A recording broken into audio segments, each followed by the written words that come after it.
Muito bem, meus irmãos, nós vamos começar. O primeiro assunto é o poder da profecia. Olhe bem para mim, por favor. Irmãos, a profecia é como um mapa rodoviário de Deus, nos mostrando para onde a história se dirige.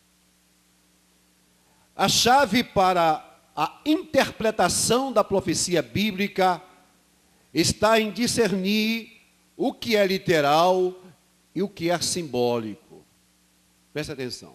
Portanto, a melhor maneira de estudar a escritura profética é seguir duas orientações.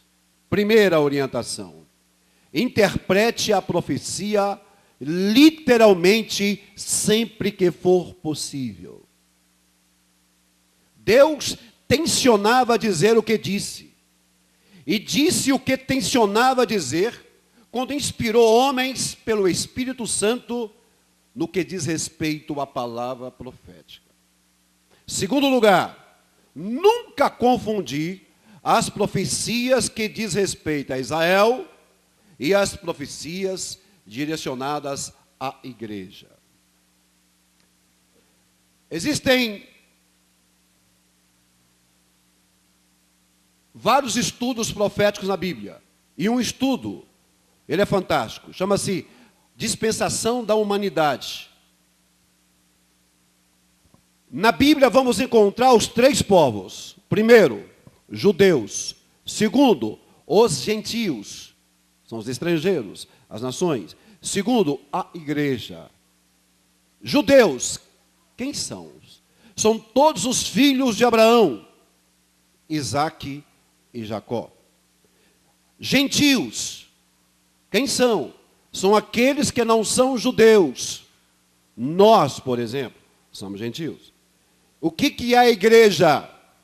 A igreja são judeus e gentios convertidos ao cristianismo. Forma-se então o corpo de Cristo. Você há de me perguntar assim, pastor, por que estudar as profecias bíblicas? Irmãos, a Bíblia nos exorta a crescer no conhecimento da palavra de Deus, inclusive nos conhecimentos proféticos. Pedro, na sua segunda carta, no capítulo 1, versículo 19, diz assim: temos muito firme a palavra dos profetas, a qual bem fazeis em estar atentos, como uma luz que alumia em lugar escuro, até que o dia amanheça e a estrela da alva apareça em vossos corações. Irmãos, há hoje em dia grande interesse pelas profecias. Tal interesse deve-se aos grandes acontecimentos políticos e religiosos na vida de Israel e nas demais nações do mundo. Em Lucas capítulo 21, versículo 29, Jesus disse assim: olhai para a figueira. Observe, a nação judaica é comparado a três árvores na Bíblia. Primeiro, uma vinha. E quem disse que Israel é uma vinha? O profeta Isaías. Para o conceito de Isaías, Israel é uma vinha. Também Israel é uma oliveira. Romanos capítulo 11. Oliveira no conceito de Paulo. Mas também Israel é uma figueira no conceito de Jesus. Deixa eu repetir. Israel é uma vinha no conceito de Isaías. Israel é uma oliveira no conceito de Paulo. Israel é uma figueira no conceito de Jesus. Ou seja, a vinha produz o quê? Uva. A oliveira produz o quê? Azeitona ou azeite. A figueira produz figos. Antigamente, Israel era como uma vinha frutífera, depois uma figueira estéril, e mais tarde, na vinda do grande rei, ela vai se tornar uma oliveira florescente. Jesus, já no final do seu ministério terreno, exorta a igreja a observar os acontecimentos na vida da nação judaica. Ele diz assim: olhai para a figueira, e atenção, e para todas as árvores. Interessante Jesus. Ele não mandou olhar só para a figueira, mas também ele mandou olhar para as outras nações, ou as outras árvores. Se você analisar com cuidado as profecias bíblicas, lá em Gênesis capítulo 17, versículo 20 e 21, olhe para mim. O Senhor disse assim para Abraão, em relação ao filho que Sara teria. E olha que Abraão já tinha estado com Agar, e gerou um filho chamado Ismael. Ismael, no hebraico, chama todo bravo, todo selvagem. Ismael deu origem à nação árabe, mas nasceria o filho da promessa, por nome Isaque, que daria o nome no futuro de Israel. Presta atenção. Está escrito lá em Gênesis que Ismael geraria 12 príncipes. Esses príncipes são representados pelas nações árabes: Iêmen do Norte, Iêmen do Sul, Líbano, Iraque, Arábia Saudita, Egito, Jordânia, o Kuwait e outras nações árabes, fazendo um total de 12. Para os filhos de Ismael, Deus deu a gordura da terra. O que é a gordura da terra? 1/3 das jazidas de petróleo do mundo está em poder dos árabes. Mas atenção, para Isaque, Deus não deu a gordura da terra. Não, senhores, a nação de Israel não tem petróleo.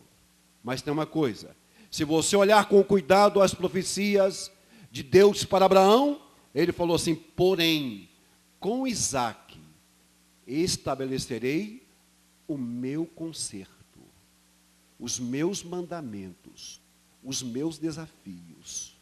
Atenção, irmãos. Deus não tinha compromisso com Agar. Deus não tinha compromisso com Sara. Deus não tinha compromisso com Isaque.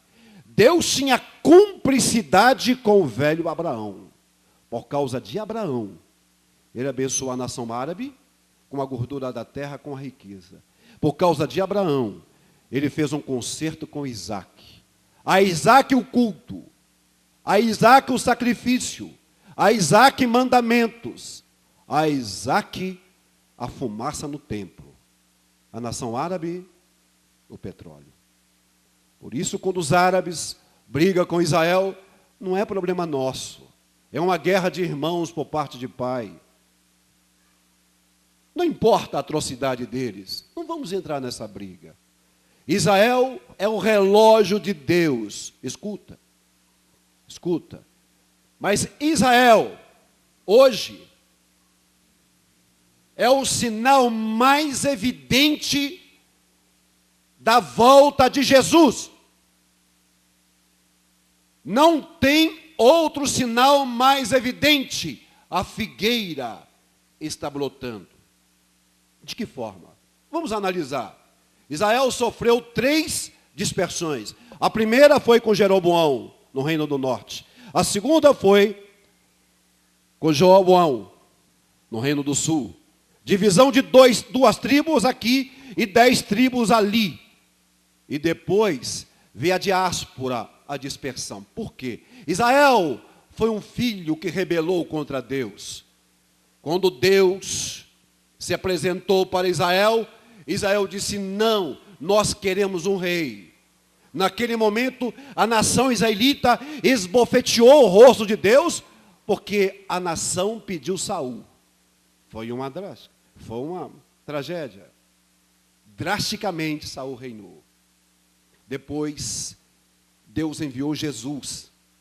Eles não aceitaram Jesus. E quando Jesus estava na cruz sofrendo, eles proferiram uma maldição: que caia sobre nós o sangue desse homem que está na cruz, e que caia também sobre a nossa posteridade.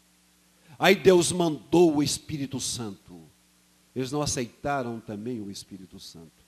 Então Deus disse: basta para o meu filho. Sabe o que aconteceu? Aí veio aquela questão do ano 70, quando o general Tito invadiu Israel, invadiu Jerusalém. E olha, quem já leu a história do ano 70, foi uma carnificina.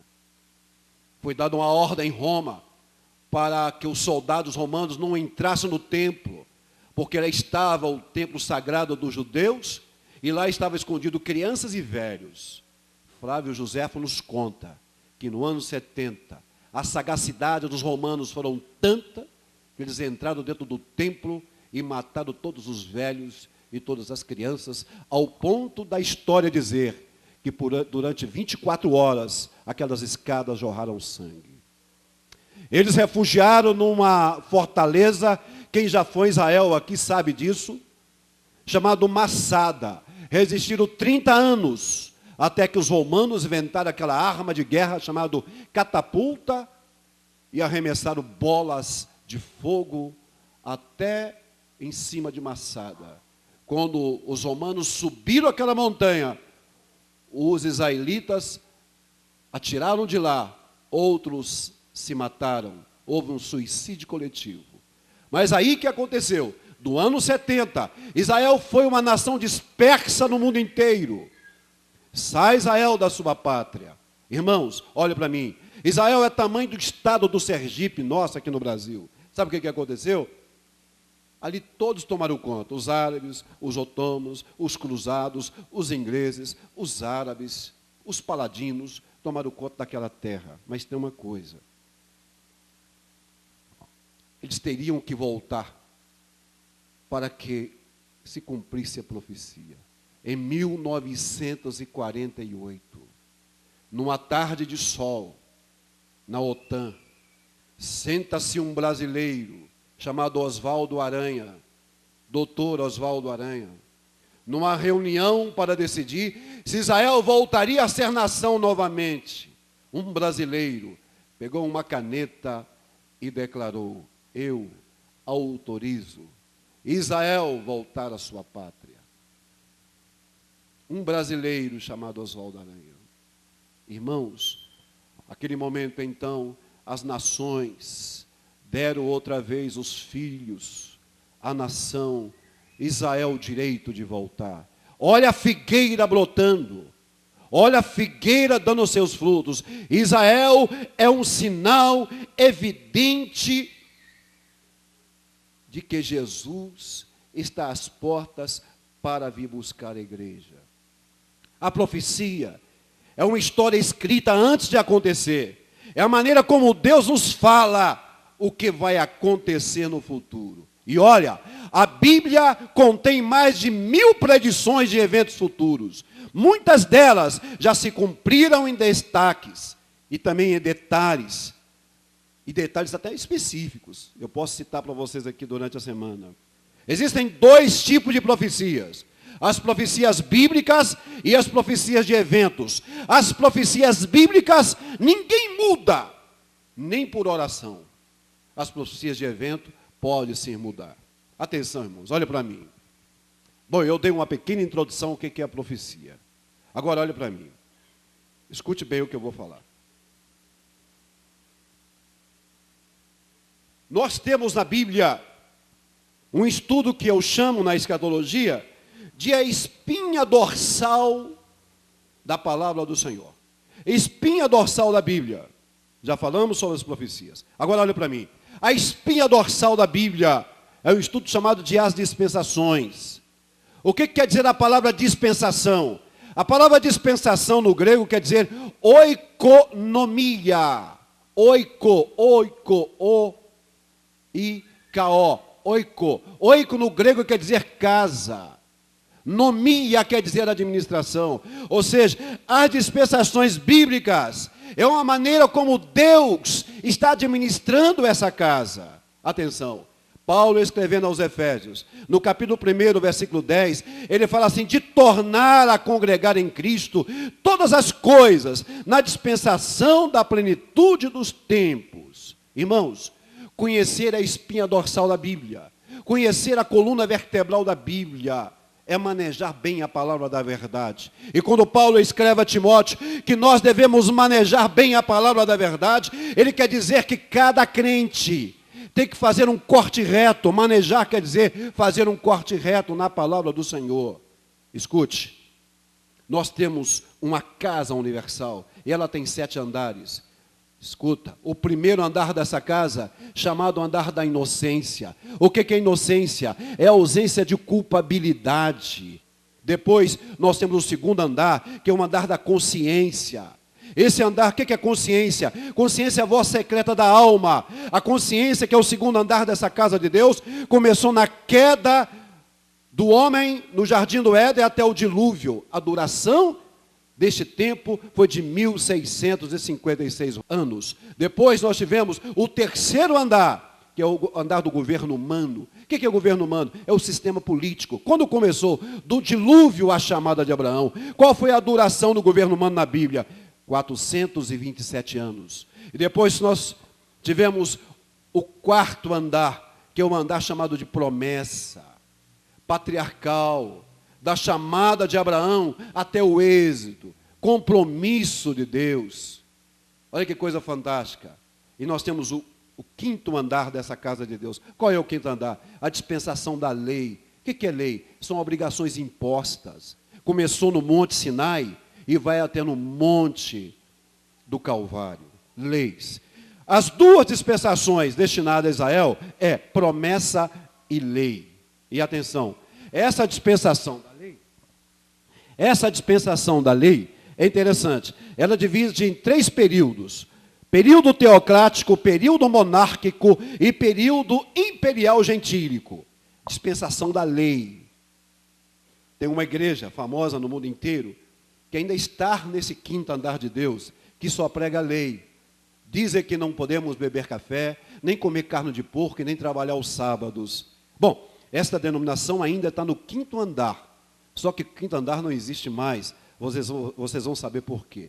Essas 3 divisões da dispensação da lei, o que foi o período teocrático? O período teocrático durou 465 anos, e neste período Israel não tinha ainda um regime humano de governo. Deus era quem guiava o povo, indicando seus líderes, como Moisés, Josué, Samuel e outros juízes. Depois, na dispensação da lei, veio o período monárquico, que durou 490 anos. Esse período foi inaugurado com a dinastia desastrosa de Saul. Mas depois Deus consertou, escolhendo Davi e depois Salomão. Aí aconteceu a Idade Áurea de Israel. E a última é o período imperial gentílico. Esse período é conhecido como o início da plenitude dos tempos e mostra Israel sob domínio de 4 impérios: babilônico, medo-persa, grego-macedônio e romanos. Bom, estamos na quinta casa, no quinto andar. Aí veio o sexto andar. Que andar? Dispensação da igreja, a dispensação da graça. O que é a graça? Favor imerecido. É aí que eu quero parar. Nós hoje estamos no 6º andar da casa de Deus. Escuta, já aconteceu a inocência, já aconteceu a consciência, já aconteceu o governo humano, já aconteceu a promessa, as leis já não existem mais para a igreja, e hoje nós estamos na dispensação da graça. Igreja, Deus fechou a porta da inocência, Deus fechou a porta da consciência, Deus fechou a porta do governo humano, Deus fechou a porta da promessa, Deus fechou a porta da lei com Jesus na cruz, e agora estamos no final da dispensação da graça. E nossa igreja, estamos inseridos exatamente no 6º andar da casa de Deus. É aqui que eu quero conversar com vocês. É aqui que eu quero parar um pouquinho. A igreja está na dispensação da graça. E na dispensação da graça, a igreja tem uma tríplice tarefa. Qual é? Primeiro, ela deve adorar, e na adoração envolve contribuição, louvor e santificação. Nessa dispensação da graça, a igreja exerce a querigma, que é a mensagem, a koinonia, que é a comunhão, e a diaconia, que é o serviço.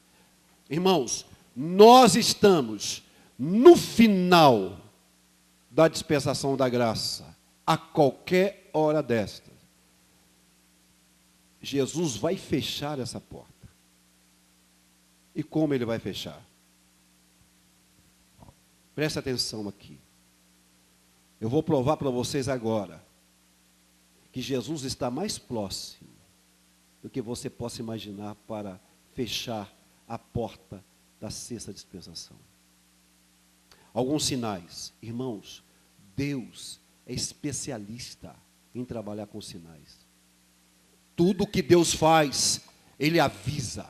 De que forma? Através de sinais. Só quem é espiritual, quem gosta de ler Bíblia, entende os sinais que Deus está dando para a igreja. Veja, o primeiro sinal que precede a vinda de Jesus, já falei aqui, é o principal, é o retorno de Israel à sua nação. Segundo sinal, inúmeras religiões falsas, eu nunca vi na minha vida, mas nunca vi tanta falsidade em algumas religiões hoje no mundo. O terceiro sinal é a manifestação da apostasia.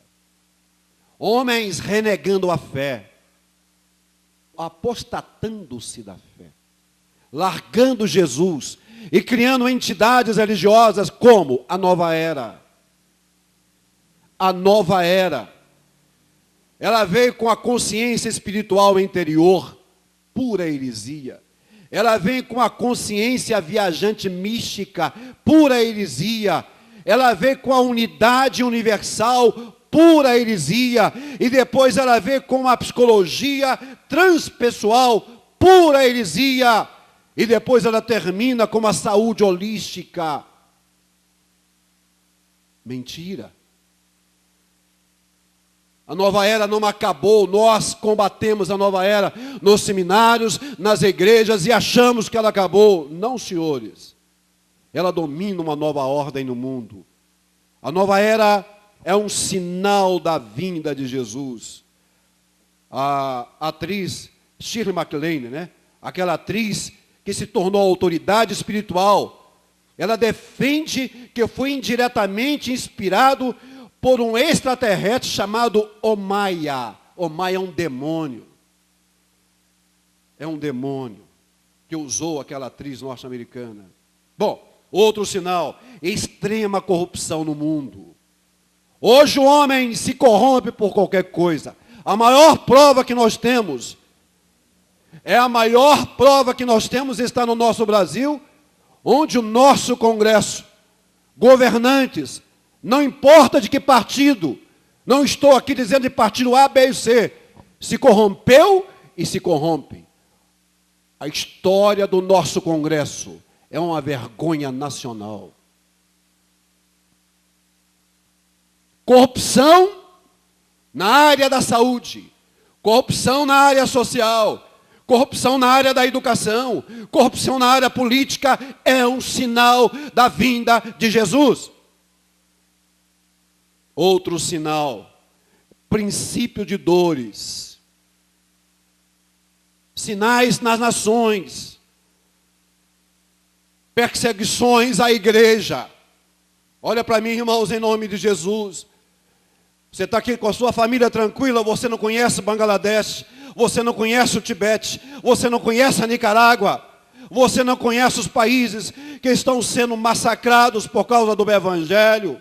E aqui no Brasil, a perseguição contra nós evangélicos, ela é mais sutil. Veja o que a Rede Globo está fazendo conosco na novela das 8.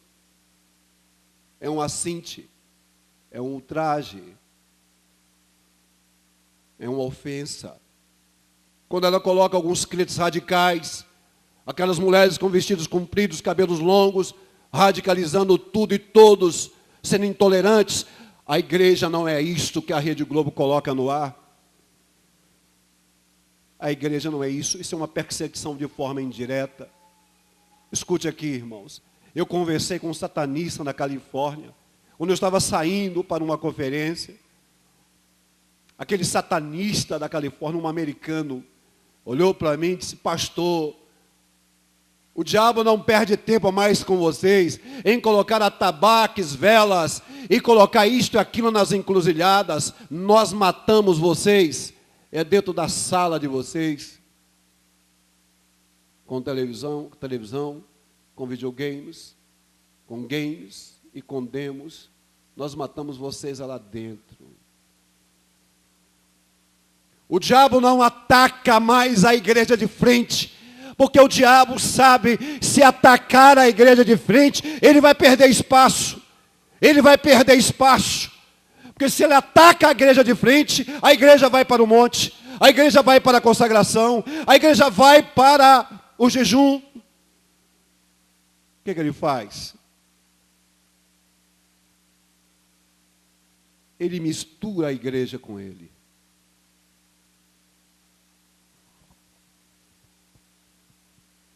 Através do Orkut, do Messenger, da televisão mal usada, dos DVDs e CDs de Maria das Graças Meneghel. Quarta-feira, vem aqui, que eu vou te mostrar uma música de trás para frente, de Xuxa, quando ela adora Oxu, literalmente. A perseguição na igreja no Brasil é diferente dos outros países.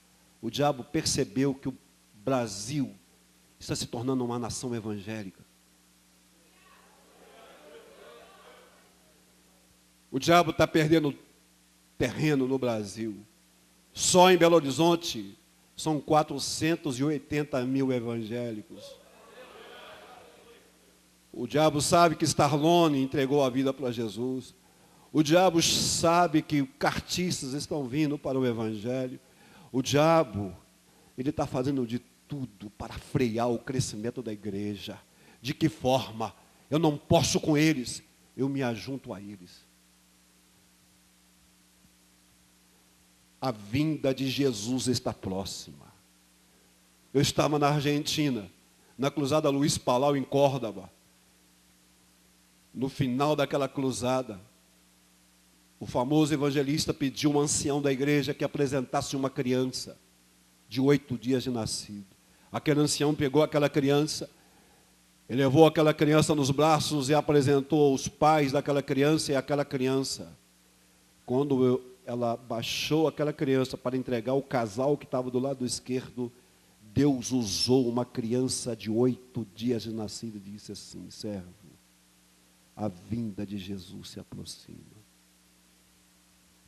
Deus usa de quem Ele quer, na idade que Ele quer.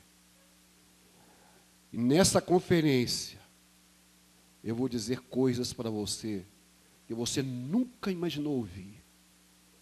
Eu vou te provar que se você não parar de brincar de ser crente, você vai ficar. Ou Jesus vem te arrebatar, ou você vai ao encontro dele na morte. A cada segundo, ou Jesus aproxima para arrebatar a igreja, ou você aproxima para os braços de Jesus.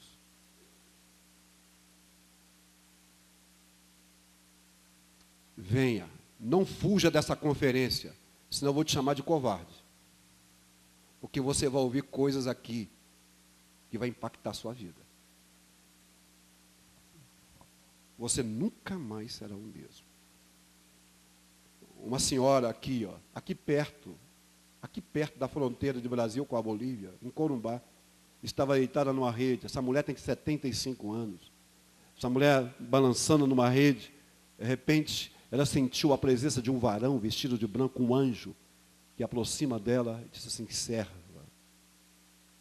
do Deus eterno, tu não provarás a morte física.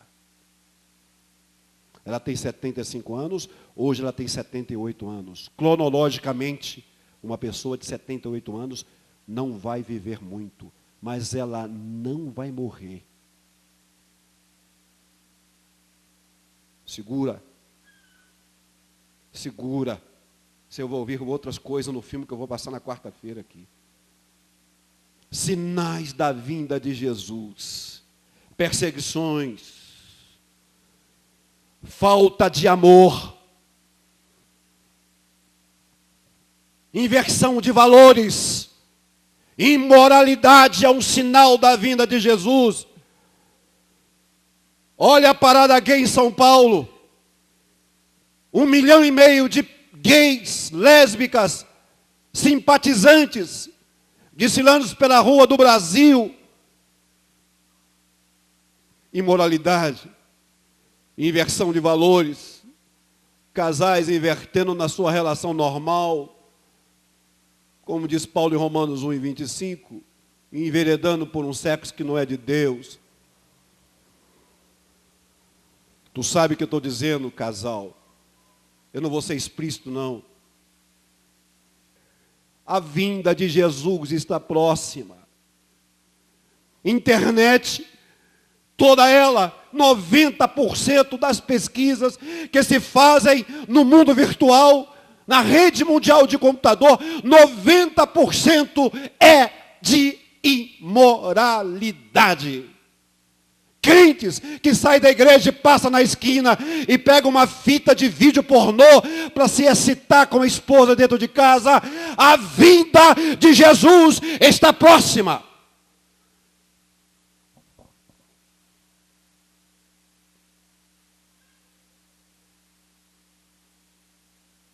Inversões, imoralidades. Nunca vi, irmãos, tanto filme como agora estou vendo nos cinemas. Satanismo. Irmãos, conta. Por favor, pega aí os seus scripts, você que gosta de filmes. Quantos filmes de terror, suspenses, o cinema brasileiro passou nesses últimos 4 meses? Satanismo, violência, terror, medo, suspense, desgraça, suicídio, ódio. Ódio. Sem falar no Harry Potter, sem falar nesses seriados que tem por aí. Satanismo puro. Mas satanismo, irmão, direto na nossa cara.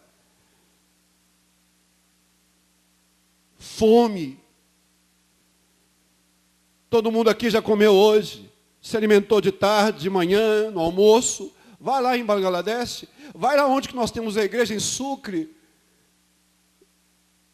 Aqueles garotos com aquelas barrigas enormes, não pode dar comida, tem que dar líquido. Vai aqui no norte de Minas, vai no sertão do Pernambuco, vai no sertão do Ceará. Eu estive na África, eu não aguentava. Aquela fotografia famosa de um garotinho africano morrendo, ainda respirava em um abutre perto. Aquela fotografia foi para o mundo inteiro. O urubu estava esperando o garoto morrer de fome. Não existe comida para essa população mundial, porque é um sinal da vinda de Jesus. Guerras, rumores de guerras, pestes, ninguém segura essa AIDS, esse câncer, a peste da malária, a bubônica, ninguém segura. Porque você encontra uma farmácia em cada esquina em Belo Horizonte, eu fico imaginando, pastora Marli, 4 farmácias, uma atrás da outra. A drogaria Araújo, a outra drogaria, outra. Irmãos, o mundo está doente. Em cada esquina tem uma farmácia. Porque é um sinal da vinda de Jesus. São pestes, são doenças. Revolta da natureza. Eu nunca ouvi, quando o garoto falar do aquecimento solar, do aquecimento dos planetas. Eu nunca ouvi falar de efeito estufa, de buraco na camada de ozônio, do degelo agora mesmo, essa placa de gelo que desprendeu agora, tamanho do estado de Santa Catarina, é a revolta da natureza. O planeta Terra está se aquecendo por causa do buraco da camada de ozônio, o mundo está quente. Vocês viram agora pela televisão? Você não viu? Olha, equivalente ao estado de Santa Catarina. Quer dizer, a natureza não está aguentando mais. É um sinal evidente da volta de Jesus. Eu vou dizer uma coisa para vocês aqui. A ciência se multiplicando. Meu Deus, eu quero dizer para vocês o seguinte: o cérebro foi colocado de lado e as máquinas estão assumindo tudo. Você há de me perguntar, pastor, mas para programar a máquina tem que ter um cérebro humano. Não precisa mais não. Os robozinhos no Japão já fazem de tudo. Nosso cérebro foi colocado de lado. Multiplicação da ciência. É um sinal da vinda de Jesus.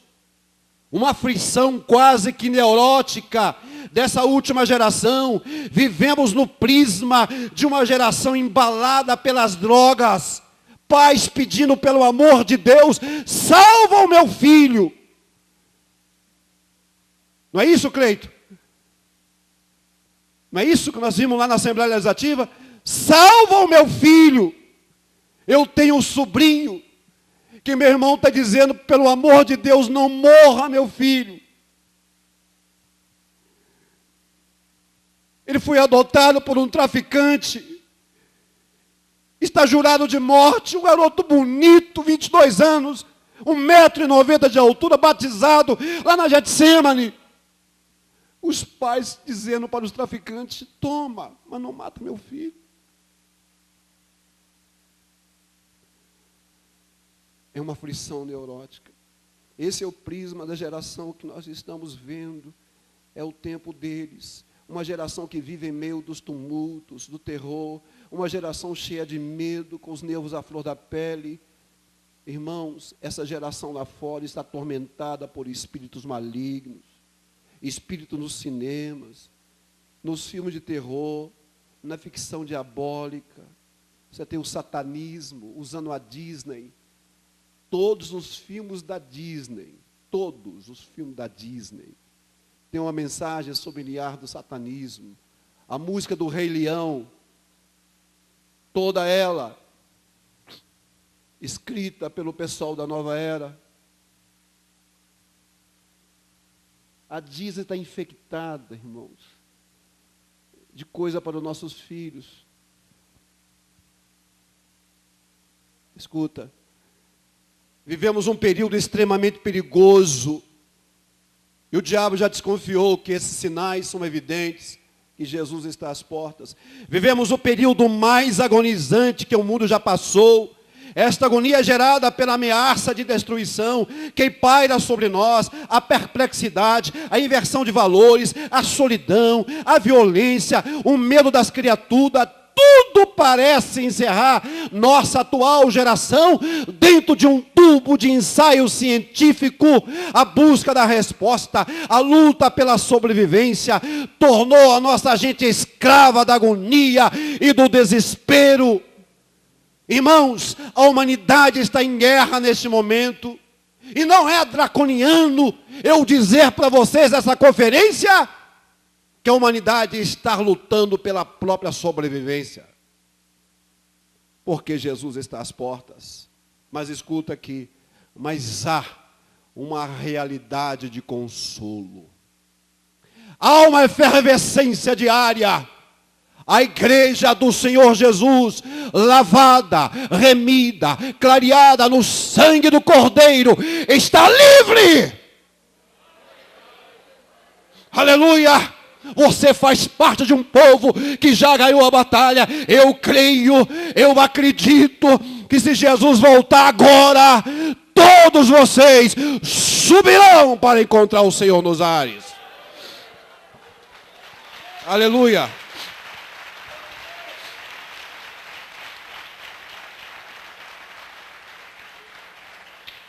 Olha para mim, irmãos. Olha para mim agora. São sinais. Escuta aqui. Olha para mim. Você está me perguntando assim, pastor, como é que vai ser esse negócio de arrebatamento? Como é que vai ser esse negócio de ressurreição? Irmãos, olha para mim. Vocês querem uma leitura bíblica? Abra comigo, por favor. Primeira carta de Paulo aos Tessalonicenses. Escuta aqui. A vinda de Jesus, aliás, vamos começar lá. A primeira vinda de Jesus foi quando ele nasceu, em Belém. Então, em Belém, ele nasceu. Ele viveu 33 anos e meio. Olha para mim. 33 anos e meio. Nesses 33 anos e meio, ele teve 3 ministérios. O menino de Belém. Presta atenção. O menino de Belém, o Cordeiro de Deus e o Redentor do Calvário. 3 fases na vida de Jesus. O menino de Belém, o Cordeiro de Deus e o Redentor do Calvário. Muito bem. Quando ele morreu, atenção, ele ressuscitou. Olha para mim. A Bíblia diz que por um espaço de 40 dias, ele foi visto aqui na terra com corpo de glória. Depois da ressurreição. Tanto que ele chegou para os discípulos e disse, olha, paz seja convosco. E entrou ali, né? Nem precisou de entrar pela porta. Ele apareceu. O corpo de Jesus estava de glória. Atenção. Depois que Jesus ressuscitou, nenhum ímpio viu Jesus. Quem viu Jesus? Os 2 discípulos no caminho de Emaús, os 70 discípulos, os 12 discípulos, os 120 e os 500 irmãos. Mas nenhum lugar na Bíblia você vai ler, meu jovem, que nenhum ímpio viu Jesus com o corpo de glória. Porque não era privilégio para ímpio, foi privilégio para salvos. Isso é um ensaio. Porque assim como Jesus é, nós o veremos. Mas não nesse corpo. Espere, calma. Aí ele morreu. Quando ele estava ali dialogando, olha para mim, irmãos, dialogando com os discípulos, o negócio vai ser assim, vocês ficam tranquilos. E conversando com os discípulos, daqui a pouco aconteceu um sobrenatural. Os pés de Jesus começaram a sair do chão. Que isso? Jesus começou a subir. Jesus subindo, os discípulos começaram a coçar os olhos. O que está acontecendo? O que está acontecendo? Aí se postou entre eles 2 varões vestidos de branco. Ei! Varões israelitas! Por que vocês estão olhando para Jesus que está subindo? Porque assim como ele subiu, foi embora, ele há de voltar. Irmãos, quem crê na Bíblia, diga amém. Ele subiu no Monte das Oliveiras. Agora atenção. Vem a segunda parte. A segunda vinda de Jesus. No finalzinho da dispensação da graça. Esta, agora, daqui a uns dias, ou um mês, ou daqui a pouco. O que acontece? Ele sobe. Atenção. As portas eternas se abriram. Quem vem lá? É o Rei da Glória. Abre-se os portais da eternidade, porque o meu filho está voltando. 33 anos e meio sem Jesus no trono. Quando Jesus estava com o Pai, olha aqui, quando Jesus estava com o Pai precisava de alguém para resgatar o homem.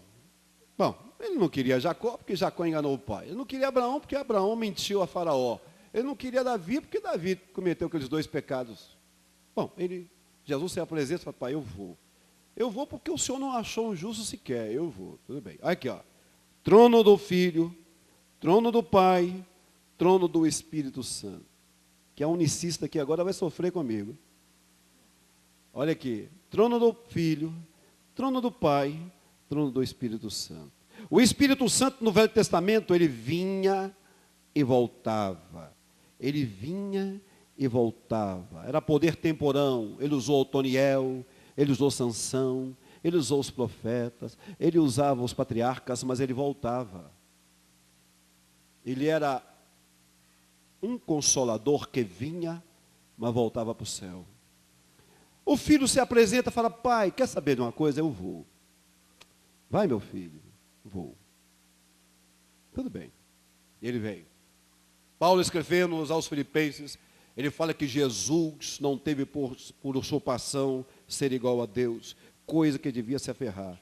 Tomando a forma de homem, humilhando até a morte de cruz. Pelo que Deus lhe deu um nome que é sobre todos os nomes, para que o nome de Jesus se dobre todos os joelhos dos que estão nos céus, na terra e debaixo da terra, e toda língua confesse que Jesus é Senhor. Eita, Satanás! Eita, diabo! Até você um dia vai dobrar o joelho e vai falar assim: venceste, Galileu. Muito bem. Aqui é meu trono, meu filho, do centro. Fica aqui comigo do meu lado. Deixa eu te abraçar, no meu. No meu. O seu, deixa o seu lá. Deixa o seu vazio lá. Espírito Santo, daqui 10 dias tu vai. Porque ele falou assim: eu vou. E depois que eu for, eu vou enviar o outro Consolador. Esse aqui, ó. Esse aqui, ó. O Espírito Santo. Jesus, aqui, do meu lado. Onde que eu provo isso na Bíblia? Olha para mim que eu vou provar agora. De cor, olha para mim. Apocalipse 3:21. Ao que vencer. Está falando para você, hein? Ao que vencer. Tribulações, pecados, dores, aflições, tentações. Ao que vencer. Santificação, justificação, regeneração, vida limpa, vida reta, vida tranquila, vida em comunhão com Deus e com a igreja, vida em comunhão com os irmãos. Ao que vencer, lhe concederei que assente comigo no meu trono, porque assim como eu venci e assentei com meu Pai no seu trono.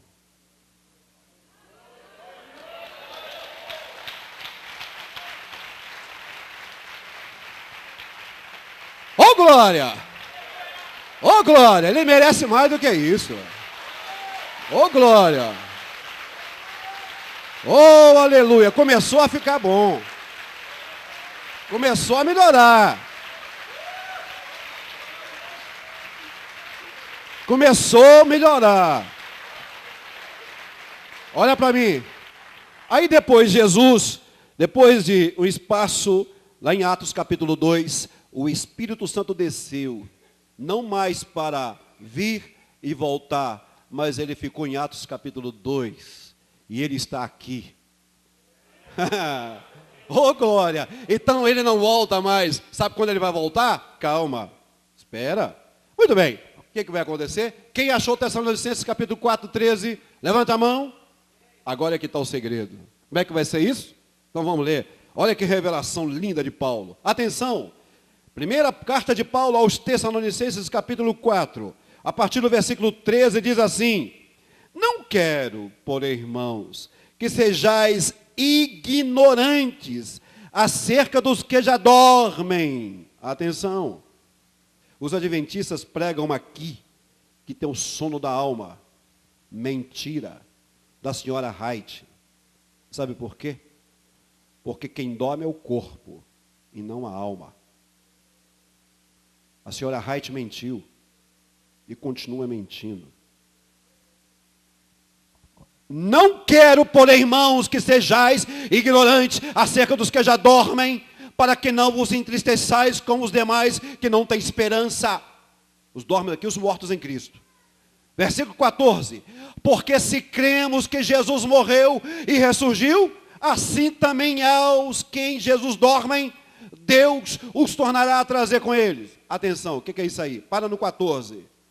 Porque se cremos que Jesus morreu e ressuscitou. Assim também os que em Jesus dormem, Deus os tornará a trazer com ele. Atenção, olha a revelação de Deus.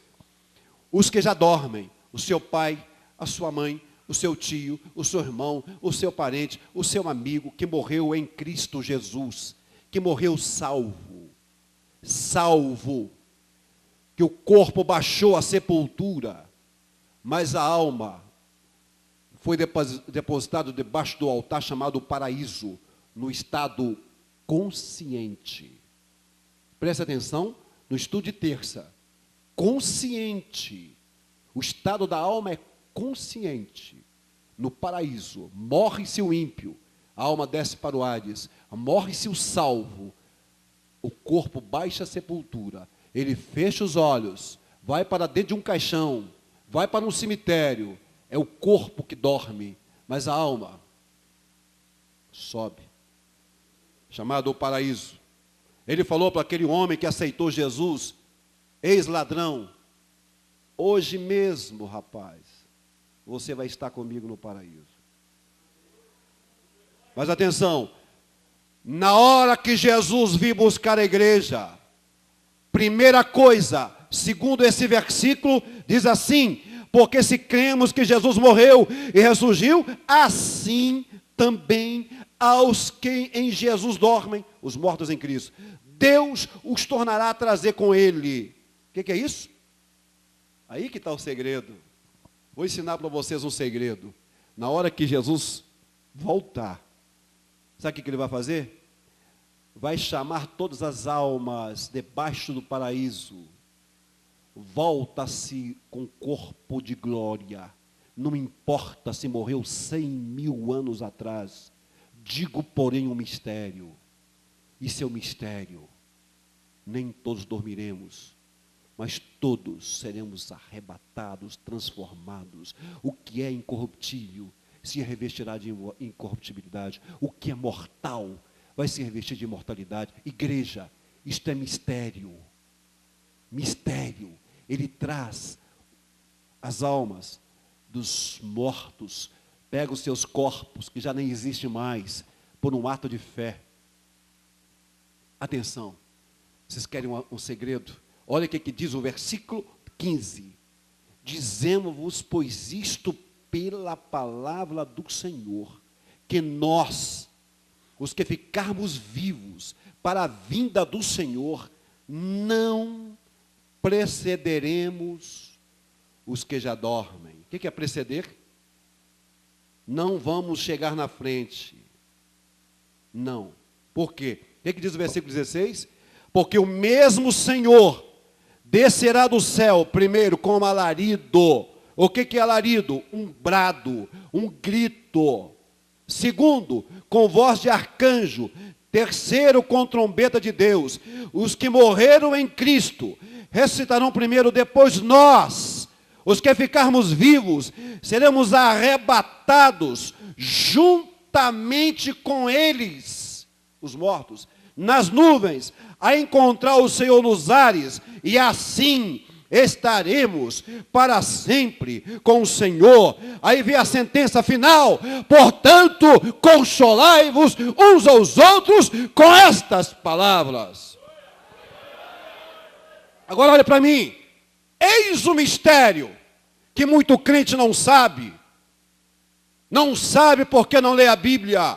Na hora que Jesus vir buscar a igreja, primeiro vem os que dormiram em Cristo. Atenção, se você tomou cuidado na leitura, você vai perceber que Jesus, na segunda vinda, na primeira parte, ele não pisa o Monte das Oliveiras, ele fica nos ares. E atenção, olha a ordem: primeiro, brado, para quem? Para a igreja. Segundo, voz de arcanjo, para quem? Para Israel. Terceiro, trombeta de Deus, para quem? Para os mortos em Cristo. Ou seja, na segunda vinda de Jesus, na primeira parte, nem um olho verá. O arrebatamento e ressurreição será invisível e inaudível, sem barulho nenhum, será o rapto da igreja, tirada da igreja, com violência, diz a palavra teológica do grego, rapta a igreja.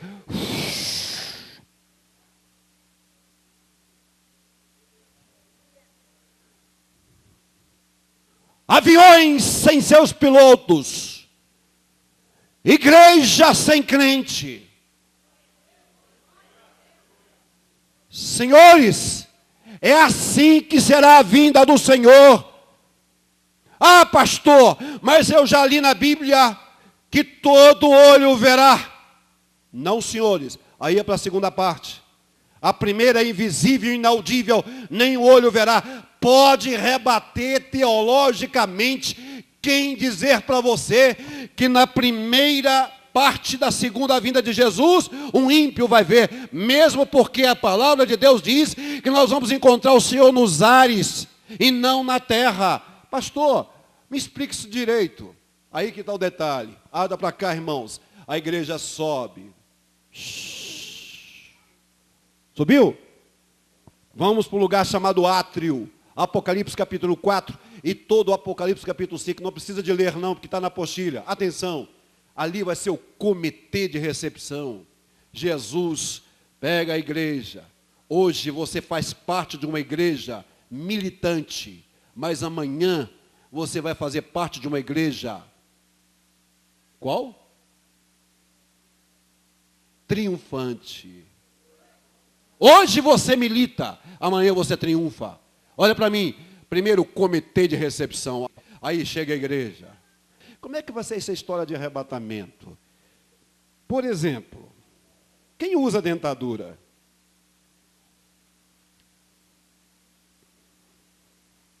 Eu te garanto que vai cair muita dentadura na hora. Mas muita dentadura. Mas muita dentadura. E quem não tem cabelo na cabeça, esses carequinhas da igreja? Como é que vai ficar? Creito, consola, querido, na hora do arrebatamento, seus cabelos vão voltar.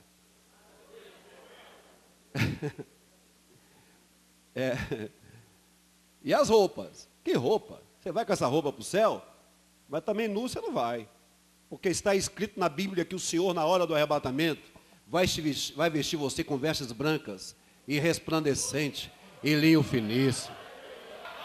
Levanta a mão para o céu e diga aleluia. Olha que coisa fantástica é o arrebatamento da igreja. Vamos embora. Comitê de recepção. Lá está o Senhor no trono. Aí Jesus chega com a igreja. E Deus vai ver em Jesus a perfeição da igreja. Comitê de recepção.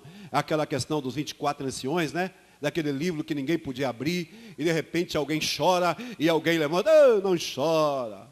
Ei, vai chegar o leão da tribo de Judá que vai abrir os livros. Isso é para a grande tribulação amanhã.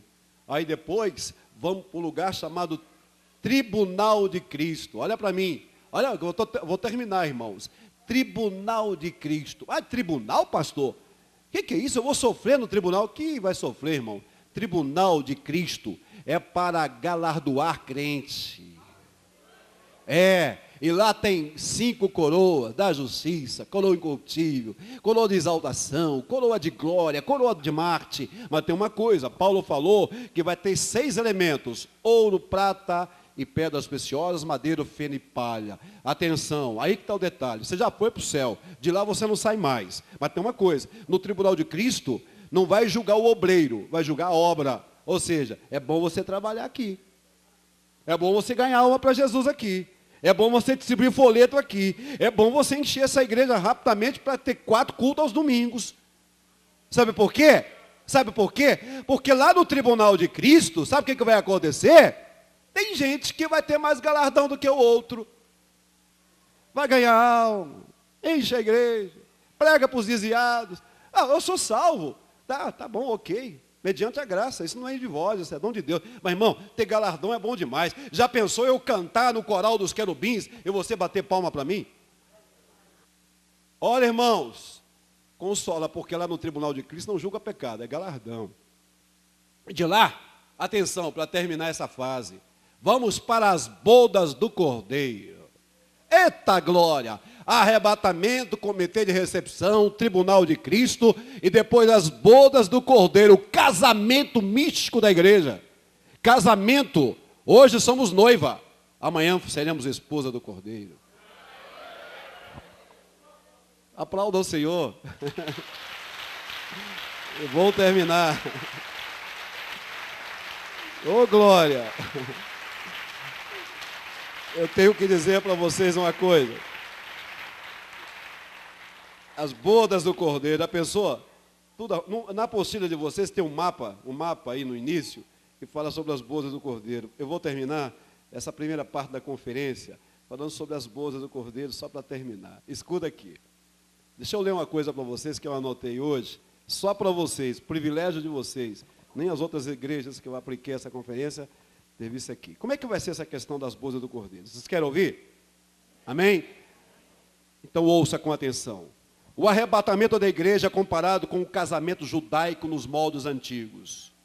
Primeiro, o rapaz desejava se casar. Ele se dirigia ao pai da moça. Segundo, o pai da moça exigia que o noivo pagasse um dote de casamento. Observação.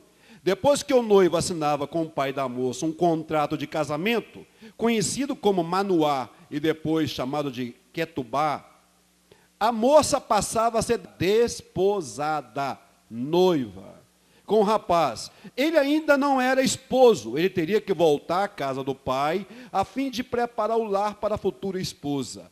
No dia do casamento, o noivo enviava na frente uma comitiva de 10 moças virgens para avisar a noiva que o noivo estava vindo ao seu encontro.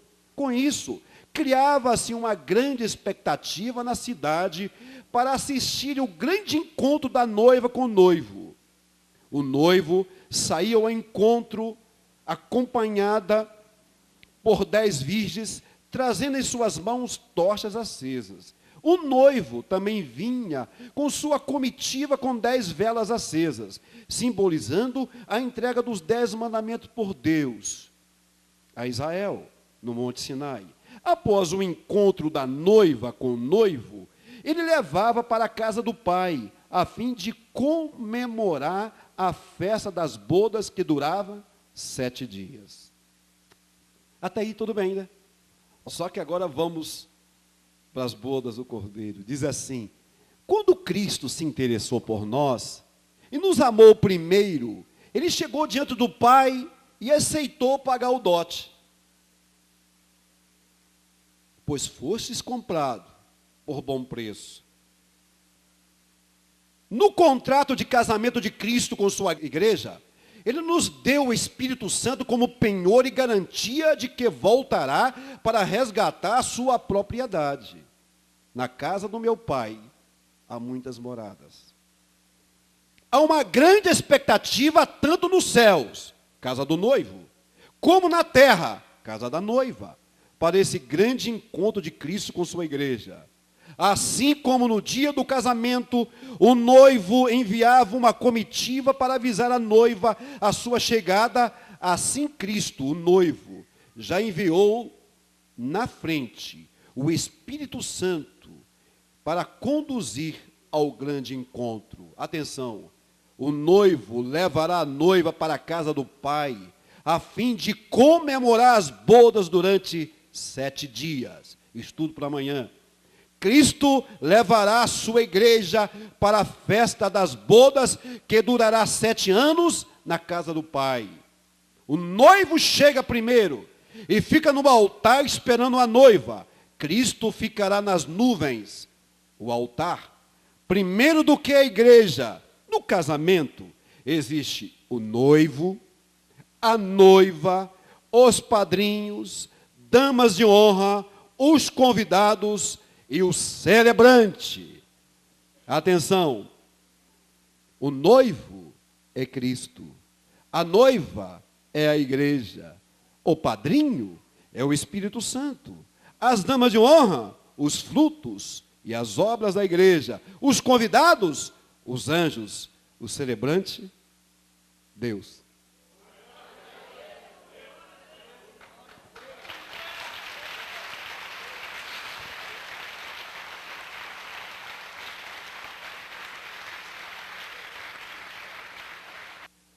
no finalzinho da festa das bodas, o pai vai chamar Jesus em particular, dizendo: filho, ouça o que está acontecendo lá embaixo.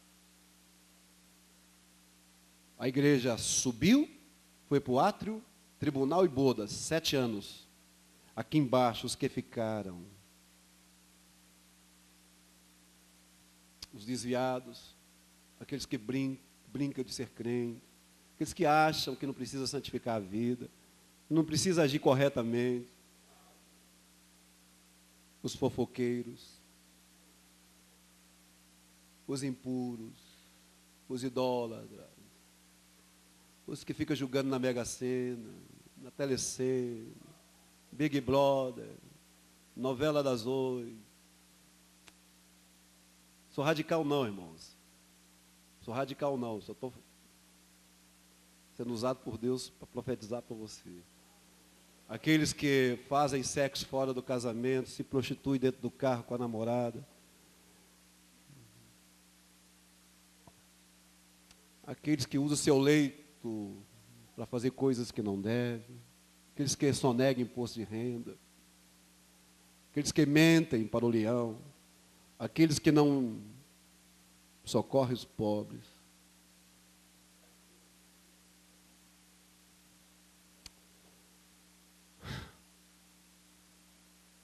Os escandalosos, os incrédulos, os judeus que não aceitaram Jesus, ficarão aqui. Não queira ficar.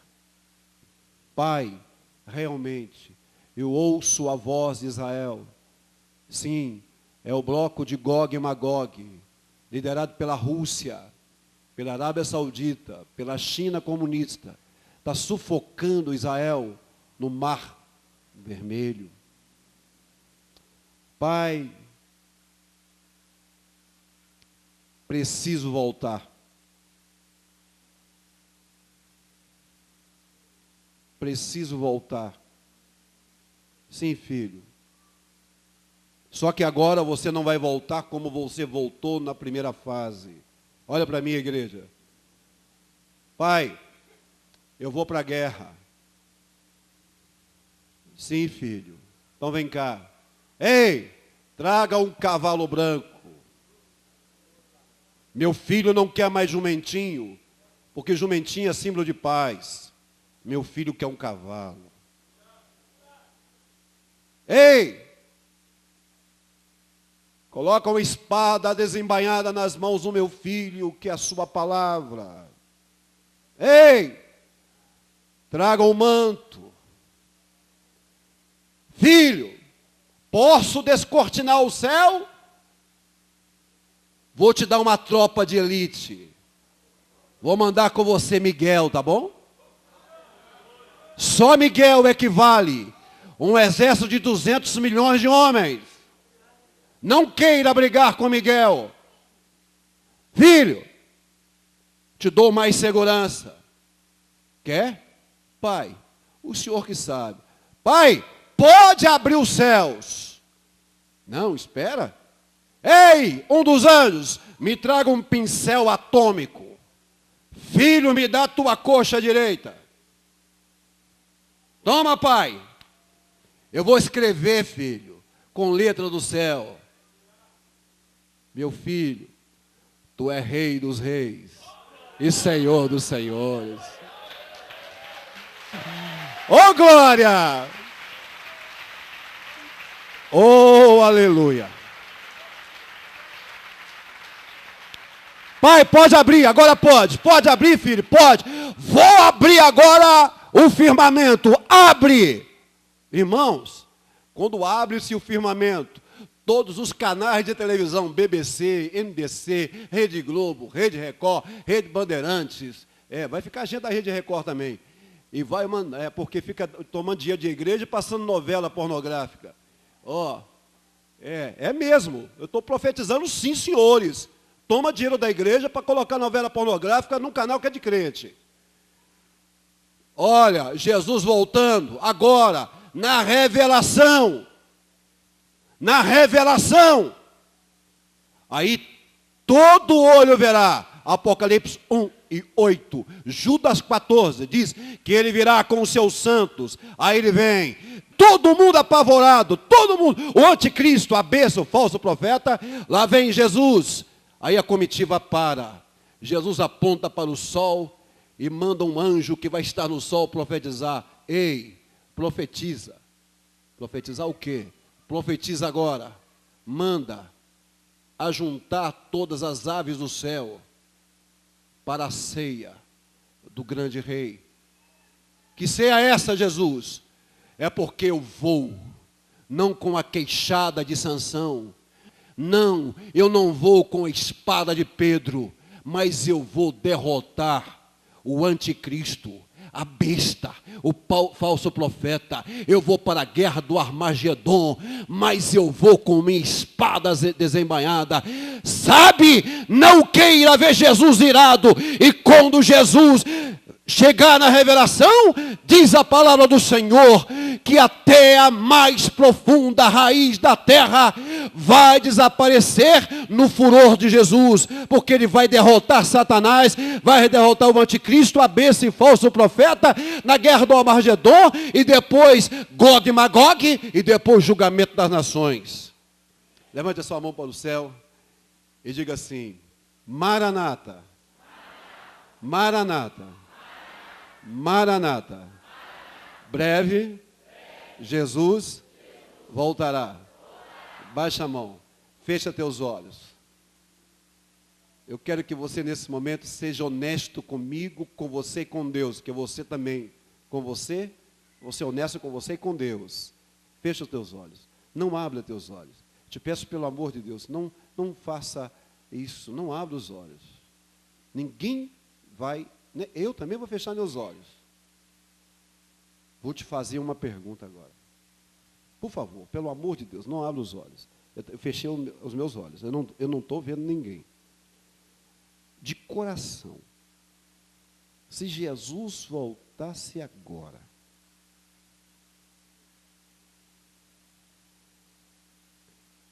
você subiria? Agora, não abra os olhos. Quem acha que sobe, levante a mão direita devagarinho, devagarinho. Não estou vendo ninguém. Diante de Deus, meus olhos estão fechados. Se Jesus voltar agora, neste momento, como é que está a sua vida? Abaixa a sua mão. Abre teus olhos. Abraça teu irmão aí do lado. E diga para ele assim: em breve, vamos ter uma reunião de família no céu, porque nós vamos